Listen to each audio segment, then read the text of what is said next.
2023 paper එක කතා කරන්නේ කේවල ස්වාමි ව්‍යාපාරයක දැකිය හැකි ලක්ෂණ. ඒතර කේවල ස්වාමි ව්‍යාපාරය කියන්නේ තනි පුද්ගලයෙක් පටන් ගන්න ව්‍යාපාර වලට කේවල ස්වාමි ව්‍යාපාර කියන්නේ. එතකොට තනි පුද්ගල මේකට කේවල ස්වාමි ව්‍යාපාර වලට කියන තව නම් මොනවාද? තනි පුද්ගල ව්‍යාපාර ඒක තනි පුද්ගල ව්‍යාපාර ඒක පුද්ගල ව්‍යාපාර. එතකොට ඒකක තියෙන ලක්ෂණ මොනවද කියලා අහන්න. ඒතකොට ලක්ෂණ ලේසියෙන් කියන්න පුළුවන් නේ. වගකීම වගකීම අසීමිතයි. අසීමිතයි. කියන්නේ මොකක් කර දෙයක් වුණොත් ඒකේ අයිතිකාරයාගේ පෞද්ගලික දේපලත් කැප කරන්න වෙනවා. නෛතික පුද්ගලයාගයක් තියෙනවද? නෛතික පුද්ගලයාවෙකුත් නැහැ. ප්‍රාග්ධනය සපයාගත යුතුයි. අයිතිකරුගේ හැකියාව දක්ෂකම්.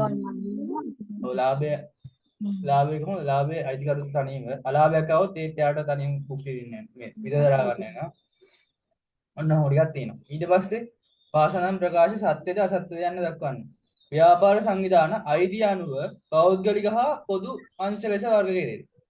ඒතකොට අයිතිය අනුව ව්‍යාපාර පෞද්ගලික පොදු කියලා වර්ග කරනවා. හරිද?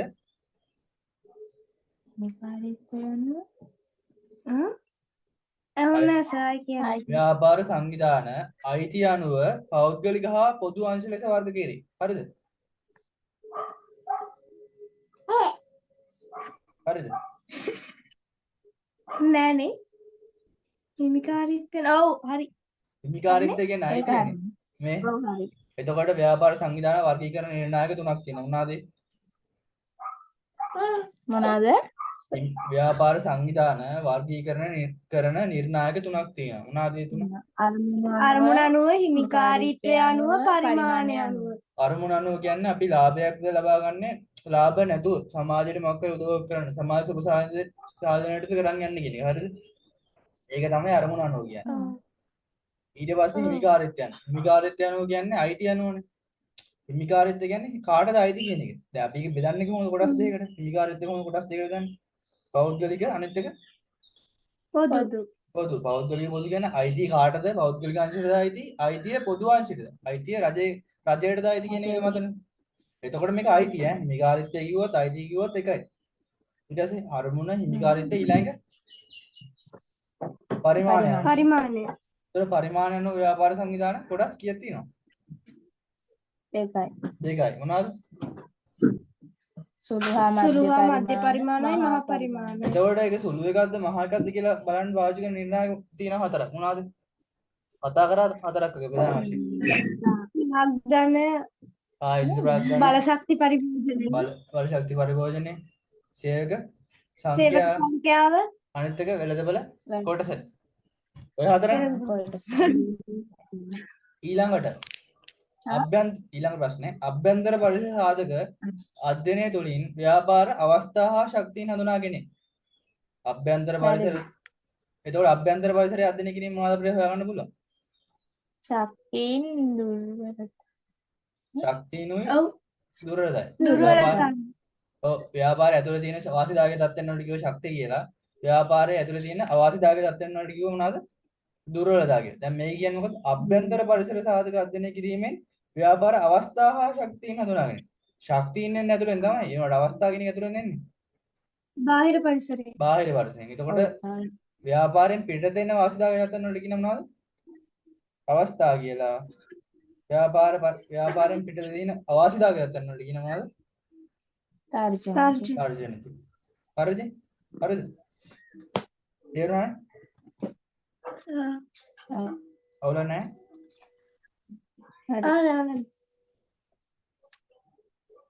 ඊළඟ ප්‍රශ්න. ව්‍යාපාර ගොඩනැගිලි පිහිටි ඉඩම සෑම විටම නිෂ්පාදන සාධක කරන භූමියට අයත් වේ. ව්‍යාපාර ගොඩනැගිලි පිහිටි ඉඩම සෑම විටම නිෂ්පාදන සාධකයක් වන භූමියට අයත් වේ. හරිද? වැරදි. ඇයි වැරදි කියන්නේ? ගොඩනැගිල්ලේ පිහිටින. හරියට ගත්තා වෙන්න පුළුවන්. හරි දැන් හිතන්න ඔයාලා ගාව ඉඩමක් තියෙනවා. හරිද? නිකන් හම්බෙච්ච ඉඩමක්. කොහේ හරි තිබිලා නිකන් හතරට දාලා ඉඩමක් කියන්නේ ඒක ස්වභාව ධර්මයෙන් හම්බෙන්නේ. අවුලක් නැහැ. හරිද? ස්වභාව ධර්මයෙන් හම්බෙන ඉඩම ඔන්නම වලවල් තියෙනවා. හරිද? වලවල් පුරවන්න මොනවද කියන්න ඕනේ? බොරළු බොරළු හරි මොනවා කියලා දාන්න බෑ. විතර අයිතිකාරයා බොරළු කියන මේකට බාන්න බෑ. එතකොට ඒකෙන්නේ අපිට කියන්නේ විතර බිස්නස් එකක් පටන් ගන්න ඕන නම් වලවල් දිනකොට මොකක් කරේ හදන්න බෑනේ අපිට. වලවල් ටික ගොඩ කරලා ඉන්නේ බෑ. එතකොට අයිතිකාරයා මොකද කරන්නේ? වලවල් ටික ගොඩ කරන්න. එතකොට වලවල් ටික ගොඩ කරනවා නම් එයාට සල්ලි දාන්න වෙනවනේ. සල්ලි දාලා බොරළු දාලා පුරවන්න වෙනවා. එතකොට ඒක ප්‍රාග්ධනයක් කියනවා. කියන්නේ භූමිය නිකන් හම්බුණාට අපිට ඒක ප්‍රාග්ධනයක් කියනවා. ඔයාලට කිලි තේරෙනවද? එතකොට ඒක හැමතිස්සෙම බිම භූමියට අයිති වෙන්නේ නැහැ. භූමියට අයිති වෙන්න පුළුවන්, අයිති වෙන්නේ නැහැ. මේ වගේ ඉලාකාවක් අයිති වෙන්නේ නැහැ තේරෙනවද? තේරෙනවා. එතකොට ඒක අසත්‍යයි. අසත්‍ය. ඊළඟ ව්‍යාපාරයක අයිතිකරු ව්‍යාපාර සංවිධාන වර්ගයේ කුමක් වුවද අසීමිත වගකීමට යටත් වේ. වැරදි. එහෙම කියන්න බෑ. අයිතිකරු. ව්‍යාපාරික අයිතිකාරය හැමතිස්සෙම ව්‍යාපාර සංවිධානයේ මොකක් වුණත් අසීමිත වගකීමට බෙදෙනවා කියන්න බෑනේ. සංස්ථාවේ සමාගම කවුද හිටියේ? සංස්ථාවේ සමාගම අයිතිකාරයන්ට මොනවා කියලා කිව්වේ? කොටස්කරු. අන්න හරි. කොටස්කරු. මං කිව්වා කොටස්කරුවන්ගේ වගකීම ගොඩක් වෙලාට සීමිත තමයි අපේ සිලබස් එකේ කතා කරන්නේ කියලා. එතකොට මේ අපි කියනවා මේ කොටස්කරුවන්ගේ වගකීම සීමිතයි කියලා. එතකොට මේක මේ ප්‍රකාශය අසත්‍යයි. අසත්‍යයි. ඊළඟ ඒක හරිනේ ඒකම තේරෙනවන්නේ? අවුලක් නැහැ. අපි ඊළඟට ඊට පස්සේ පහත දැක්කන්නේ ව්‍යාපාර වර්ග දෙකකි. එකක් තමයි කොළඹ ජාතික රෝහල, අනිත් එක සුම්මගි රියදුරු පාසල. ඉහත A හා B සපුරාලන මිනිස් අවශ්‍යතා මොනවද කියලා අහනවා. මොනවද එන්නේ? ඒ සෞඛ්‍ය B අධ්‍යාපනය. A සෞඛ්‍ය B අධ්‍යාපනය. එහෙනම් තේරෙනවනේ බැලු බැලමට මේ සෞඛ්‍ය කියලා. ඇයි ඔයා B අධ්‍යාපනය කියලා තෝරගත්තේ? ඒක පාසලක් නිසා ඒක ඔව් රියදුරු පාසලන්නේ. ඒ රියදුරු පාසලේ පාරින් ඉන්න මිනිස්සු දාගෙන යන්නේ නෑනේ. එහෙම දාගෙන යනවා නම් තමයි ඒක ප්‍රහාණයට වෙන්නේ. පාරින් ඒ කියන්නේ මේ ඉන්කම් එකක් ගන්න ඕන හින්දා ඒගොල්ලෝ මොකද කරන්නේ මේ පාරින් ඉන්න මිනිස්සුන්ව ට්‍රාන්ස්පෝර්ට් කරනවා. අන්න එහෙම උනත් කාර්ය ගන්න පුළුවන් ප්‍රහාණයට. ඒක කරන්නේ නෑනේ. එහෙම උනත් කාර්ය මිනිස්සුන්වත් එක්ක මේ ස්පීඩ් දාලා තමයි අරන් යන්නේ. හරිනේ? තේරුණා නේද? එතකොට මේක අධ්‍යාපනයේ ඊළඟට A හා B ව්‍යාපාර නිෂ්පාදනයේ ස්වභාවය අනුව වර්ග කර දක්වන්න. ඒ සේවා නිෂ්පාදනය. දෙකම සේවානේ. මුකුත් භාණ්ඩයක් හදන්නේ නැහැනේ. කොහොම සේවාවක් කියලා කියන්නේ මේක පාරිභෝගයට ලබා දෙන ක්‍රියාවලිය. අල්ලන්න පුළුවන් ස්පර්ශ කරන්න පුළුවන් දෙයක් තියෙනවා. ස්පර්ශ කළ හැකි භෞතික ප්‍රත්‍යක් ඇති දෙයක් එහෙම කිසි දෙයක් නැහැ. ඒ හින්දා මේක සේවා. දෙකම සේවා. හරිද? ඊළඟට හරිද? ඊළඟට යන්නේ මට කවුරු කතා කරනවද? හරිද? හරි සර්. ඊළඟ මහා පරිමාණ සුපිරි වෙනසල් ජාලයක් හිමි අරවින්ද ගණදුනුකරුවන්ගේ අවශ්‍යතා හඳුනාගෙන වට්ටම් තීරණය කිරීම සඳහා කෘත්‍රිම බුද්ධිය හා රොබෝරුන් යොදා ගැනීමට තීරණය කර ඇත. එතකොට මේක ඉහත සිද්ධියේ සුපිරි වෙනසල් අයත් වන ව්‍යාපාර සංවිධාන වර්ගයේ කුමක්ද කියලා අහනවා.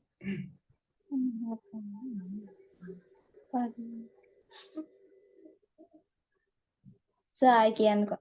මහා පරිමාණ සුපිරි වෙනසල් ජාලයක් හිමි අරවින්ද ගණදුනුකරුවන්ගේ අවශ්‍යතා හඳුනාගෙන වට්ටම් තීරණය කිරීම සඳහා කෘත්‍රිම බුද්ධිය හා රොබෝරුන් යොදා ගැනීමට තීරණය කර ඇත. එතකොට අරවින්ද කියලා මිනිහෙක් ඉන්නවා. ඒ අරවින්ද කියලා මිනිහයාට සුපිරි වෙනසල් ජාලයක් තියෙනවලු. කඩසාප්පු ගඟ අර දිගට තියෙන්නේ.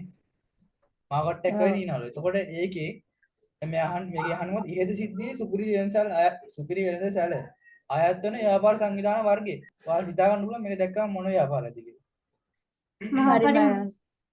මහා පරිමාණ විදියට කියන්න පුළුවන්. ඊළඟතර තව පේනවා. ඒ කාටද අයිති?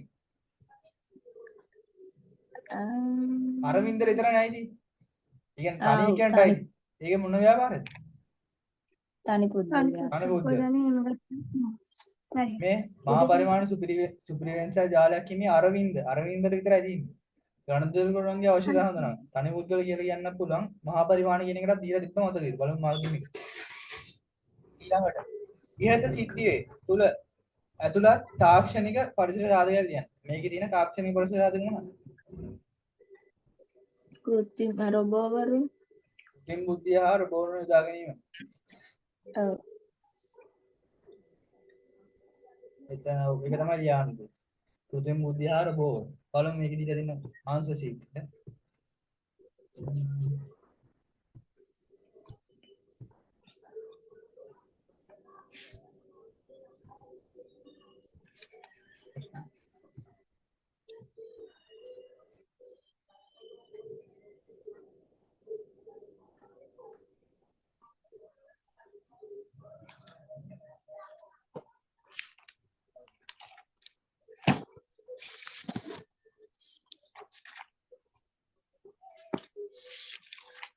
මේ අර සිතුම් කියපු උත්තරේ මේ මහා පරිමාණ ව්‍යාපාර කියලා කියන වර්ගයනේ අහලා තින්නේ. එතකොට කොහොම කිව්වත් මේ මාකින් මේ උත්තර දීලා තියෙනවා. මේ ලකුණු දීලා තියෙනවා. ලාභ ආරම්භ කරගත් ව්‍යාපාර කිව්වත්, පෞද්ගලික අංශ ව්‍යාපාර කිව්වත්, මහා පරිමාණ ව්‍යාපාර කිව්වත්, කේවල ස්වාම ව්‍යාපාර කිව්වත්.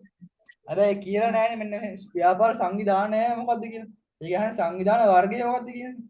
එතකොට මාකින් එක පැත්තෙන් පොඩ්ඩක් පොසිටිව්ලි කියන්නේ කොහොම ලිව්වත් උත්තරේ හරි පැත්තට දීලා තියෙනවා දැක්කම. මෙන්න මේ ආන්සර් එක. අනිත් ඒවා ටික හරියන්නේ නේ. අපි කතා කරපු ටිකම නේ තියෙන්නේ. අර මේ ඔව්.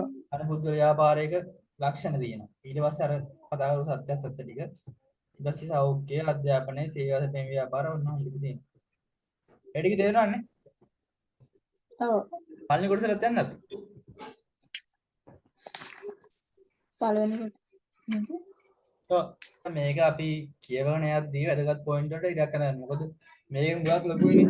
එතකොට කියවන් යද්දී අපිට මුල අමතක වෙන්න පුළුවන්. හරිද? ඒ කියන්නේ ප්‍රශ්න 3-4ක් කියවරද්දී මේ ආයෙ මතක නැහැ මොකද්ද මේ කේස් එකේ තිබ්බේ කියලා. ඒකට තියෙන හොඳම සොලියුෂන් එක තමයි අපි මේ අර වැදගත් වෙන පොයින්ට් තියෙනවනේ. අන්න ඒ වලටින් ඉලක්ක ඇඳ ගන්නවා. ඒ බලමු. මොකද්ද මේ කියන්නේ? ගුරුවැල්ල විද්‍යාලයේ ඉගෙනු ලබන දමිත සහ අමිත ක්‍රීඩා පුහුණුවීම් සිදු කරමින් සිටින අතරතුර දැනුණ පිපාසය සංසිඳවා ගැනීමට ක්‍රීඩා ගුරුවරයා සමග සිසිල් ලවන්හලට ගොස් පළතුරු බීම පාලනය කළේ. දීලා තියෙන පළතුරු බීම. ගිහිල්ලා පළතුරු බීම ගියා. සිසිල් ලවන්හල අමල් විසින් ගුරුවැල්ල සංකීර්ණයේ කුලියටගත් ගොඩනැගිල්ලක පවත්වාගෙන යන ලබයි. අමල් පළතුරු බීම සැකසීම සඳහා අවශ්‍ය පළතුරු කාබනික පොහොර පමණක් භාවිතා කළ පළතුරු වායා කරන හාරිත ගොවිපළකින් මිලදී ගනී. හරි? හරි. එතකොට මේක අහනවා ඉහත සිද්ධිය ඇතුළත් වන අවශ්‍යතාවයක් හා වුණාව. කාණ මොනවද දෙන්නේ? අවශ්‍යතාවයක් සිද්ධියේ තියෙන දේ අවශ්‍යතාවය. ආහාර පළතුරු බීම ආහාරයි පළතුරු බීම. හරිනේ? ඔව්. ඊළඟ සිසිල් ලවන්හල නිෂ්පාදන සාධකයක් වන ප්‍රාග්ධනය සඳහා නිදසුනක් වන්න. ප්‍රාග්ධනයට. කුලියට එකක් ගොඩනැගිල්ල එනවා ඒක එන්නේ නැහැ. කුලියට අරන් දෙන්න. ඊළඟට සිසිල් ලවන්හල අසල පිහිටි ක්‍රීඩා පිටිය. ඒක ගන්නත් බෑනේ ඒක ප්‍රාග්ධනයක. අයිතිකාරයටයි දෙයක්. ඊළඟට සිසිල් ලවන්හලට පළතුරු ලබා දෙන හරිත ගොවිපළ. හරිත ගොවිපළ කියන්නේ එයා හරිත ගොවිපළ කියන්නේ මොකද්ද? එයා කොයින් හරි කාගෙන් හරි සල්ලි දීලා පළතුරු ගන්න දැනක් එන්න පුළුවන්. ගොවිපළ. ඒක මිනිස්සු උත්තරේ. ඒ ගොවිපළ කියන එක යාට අයිතියක්ද? අයිතිකාරයට අයිතියක්ද? නෑ. අන්තිමකද? සිසිල් ලවන්හල පළතුරු බීම සඳහා භාවිතා කරන නැවුම් පළතුරු. ඒතර අයිතිකාරය සල්ලි දීලා අරගෙන ගෙනල්ලා දාලා වෙන්න පුළුවන් පළතුරු ටික. හරි. නිෂ්පාදනයට ආදාළ කරන මිනිසා විසින් සකස් කරන දෑ කියලා කියන්නේ. කියන්නේ එයා මොන හරි කියන්නේ සල්ලි දීලා හරි ගෙනාවනේ ව්‍යාපාර බිස්නස් එක කරන් යන්නේ. එතකොට මේක තමයි ප්‍රාග්ධනයට අයිති වෙන්නේ. තේරුණාද? හරි. ඒක තමයි පොඩ්ඩක් වරද්ද ගන්න පොයින්ට් එකක්. මේක හැමෝම වරද්ද ගන්න පොයින්ට් එකක්. ඊළඟට සිසිල් ලවන්හල අයත් වෙන ව්‍යාපාර සංවිධාන වර්ගයේ කුමක්ද කියලා අහනවා. කේවල ස්වාමීන් අන්න. සිසිල්. කේවල ස්වාමීන් ව්‍යාපාර. මොකද මේක තනියම කවුද කරන් යන්නේ මේ සිසිල් නේද? අමල් නේ කරන්නේ. එතකොට අමල් තනියම කරන් යනවා. එතකොට මේ කේවල ස්වාමීන් ව්‍යාපාරය. හරිනේ? හරි. ගුරුවැල්ල විද්‍යාලයේ බාහිර පරිසර සාධකයක් අහන්න. ගුරුවැල්ල ඉස්කෝලේ බාහිර පරිසර සාධක. දමිත අමිත ක්‍රීඩා ගුරුවරයා අමල්. අමල් දමිතන් කවුද එන්නේ? ගුරුවැල්ල විද්‍යාලේ මේවා නෑ මේක අමල් ගුරුවැල්ල අමල්ද විද්‍යාලය අමල් අමල්නේ අර අමල් කියන්නේ අර මේ මොනවද වෙලඳ සංකීර්ණයේ එක්කෙනානේ. එතකොට සිල්ලවන්නලා ඇති ගන්න. යා ගුරුවැල්ල ඉස්කෝලේ ඇතුළේ ඉන්න කෙනෙක් නෙමෙයි. මේක යහන්නේ ගුරුවැල්ල විද්‍යාලයේ බාහිර පරිසර සාධකෙන් කියන්නේ. අනිත් තුන් දෙනාම ඉන්නේ ඇතුළේ. දමිත කියන්නේ 31, අමිත කියන්නේ ශිෂ්‍යයෙක් කවුද? ක්‍රීඩා ගුරුවරයා ගුරුවරයෙක්. ඒතකොට ගුරුවරයාත් ඉන්නේ ඉස්කෝලේ ඇතුළේනේ. එතකොට එයා ඇතුළේ ඉන්නේ අභ්‍යන්තර පරිසර සාධකෙන්. මේක බලන්න. සිසිල් ලවන්නාල සම්බන්ධ නිවැරදි ප්‍රකාශය තෝරන්න. සිසිල් ලවන්නාල සම්බන්ධ අමල්ගේ වගකීම සීමා සහිතයි. වැරදි වගකීම අසීමිතයිනේ. ඒක පුද්ගලික ව්‍යාපාරයක. එතකොට ඒක වෙන්න බෑ. ඊළඟ පළතුරු වගා ගන්න හරිත විපල සිසිල්ලා වලට ශක්තිය එකක් වැරදි ඒකත් ඇතුළේ ගන්න නෙමෙයි ඒකත් වැරදි.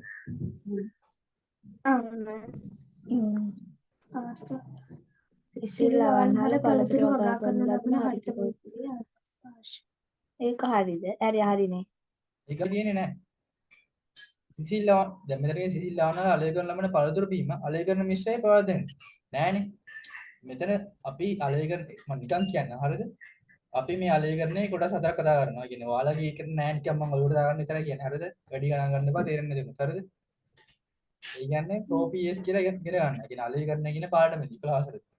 ඒක ප්‍රධාන වශයෙන් කොටස් හතරයි. price, place, product, promotion කියලා තමයි කියන්නේ. price කියන්නේ මිල. place කියන්නේ ස්ථානය. product කියන්නේ නිෂ්පාදිතය කියන්නේ. අනිත් එක ප්‍රොමෝෂන් අනිත් එක ප්‍රවර්ධන. එතකොට මේකේ කතා කරන්නේ පළතුරු බීමනේ. පළතුරු බීම කියන්නේ කවුද? අමල් හදන බඩුව මොකද්ද? පළතුරු බීමනේ. ඒක නිෂ්පාදිතය. එතකොට ආයි තියෙන්නේ නිෂ්පාදිතය කියන එක. ප්‍රවර්ධනය කියන එකයි තියෙන්නේ නැහැ. එතකොට ඒක වැරදි. නිකන් තේරුණා නැත්නම් ගණන් ගන්න ඒවා මම ඒක වීඩියෝ එක්ස්ප්ලেইন කරනවා. ඔයාලේ පාඩම් කියද්දි. එතකොට මේක තමයි උත්තරේ. හරිනේ? හරි තේරුණා? මේකත් බලන්න.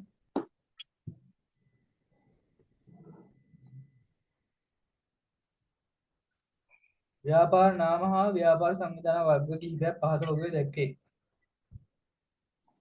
ශ්‍රී ලංකා වරාය අධිකාරියේ එක්සත් ක්‍රීඩා සමාජය සීමා ලක්පොදු සමාගම ගැමුණු සහ විපුල ලීබඩු වෙනදසැල. තොර මේක අහනවා ඉහත ව්‍යාපාර නාම දිය ජනුබල අනුව ව්‍යාපාර සංවිධාන වර්ග සංග නිවැරදිව කළපන ලද පිට. එතකොට මේ ටික මේ ඉස්සරහින් ලියා ගන්න. ඒක තමයි පැටලෙන්නේ. අධිකාරී ගත්තොත් මොකක්ද වෙන්නේ? අධිකාරී කියන වචනේ රාජ්‍ය සංස්ථාව සංස්ථාව B. ඊළඟ එක්සත් ක්‍රීඩා සමාජය මොකක් වගේ සමිතියක් වගේනේ උදව් කරන්නේ. ලාභයක් බලන් කරගෙන යන එක නෙමෙයි. ඊට පස්සේ සීමාසෙද ලක් පොදු සමාගම සංස්ථාපක සමාගම ගැමුණු සහ විපුල ලීබඩු වෙළඳපළ හවුල් ව්‍යාපාරය එක තමයි උත්තර. DDAC. එහෙම ලියා ගන්න. වරදිනවා හරිද නැත්තම් යා කරන්න යන්නේ නැහැ. මේකට දාලා එක මේක ඉස්සරහින් ලියා ගන්න. හරිද? මතක් කරගන්න. හරිද? යා කරන්න යන්න එපා. ඒතකොට පැටලෙනවා. කියන්නේ මේක දන්න දේ වරද්ද ගන්න එපා. දිවිෂ අපරාධින ලකුණු මිස් වෙන එක වලක් ගන්න. ඔයාලට මේ පොයින්ට් එකට ඉස්සරහින් ලියා ගන්න මේක. ඒක ලේසි ඈ. ඒනවනේ නිකම්ම උත්තරය ආවනේ. ආය ආකරණේ හොයන්න. එකට මොකද්ද? මේ දෙකට මොකද්ද? ඒක මාර කරදරයක්. ඊට වඩා මේක ලේසි. ඔව් නේ. ඊට පස්සේ ලාභ අරමුණු කරගත් ව්‍යාපාරයක් ගන්න. මොකද්ද? සීමා සහිත ශ්‍රී ලංකා ටෙලිකොම් PLC. දෙපාර්තමේන්තුව වෙනවද? දෙපාර්තමේන්තුව ඉන්නේ නැහැ. සමාජ සුසාලන කරන් යන්නේ. සේවා නියුක්ති කාර්යාංශය. කාර්යාංශය කියන්නේ මොකද්ද? රාජ්‍ය මොකද්ද මේ? සංස්ථාව. ඒතර සංස්ථා ඉන්නේ නැහැ. ඊළඟට කොමිෂන් සභා මේක රාජ්‍ය සංස්ථා සංස්ථා කොමිෂන් සභාව ඊට පස්සේ සීමා හේතු ශ්‍රී ලංකා ටෙලිකොම් PLC ඒක කියන්නේ මොකද්ද PLC කියන්නේ public limited company ඒ කියන්නේ සීමා සංස්ථාපිත සමාගම සංස්ථාපිත සමාගමක අරමුණ මොකද්ද ලාභය එතකොට හරිය නේද එතකොට එන්නේ කොච්චර ඒක තේරෙනවද ඔව් තේරෙනවා අවුල නැහැ අවුලන්නේ ඉතුරු ටික නම් ඔයාලට කරන්න බෑ මේක හොඳයි නේ මේ මෙහෙම කරන එක තේරෙනවද අවුලක් නැද්ද ෂේප්ද ෂේප් ඔව් සේව් අවුලන්නේ හොඳයි මේක හොඳයි නේද මෙහෙම කරන එක අපි අර එහෙම කරගෙන යන්නේ දිගට හ්ම්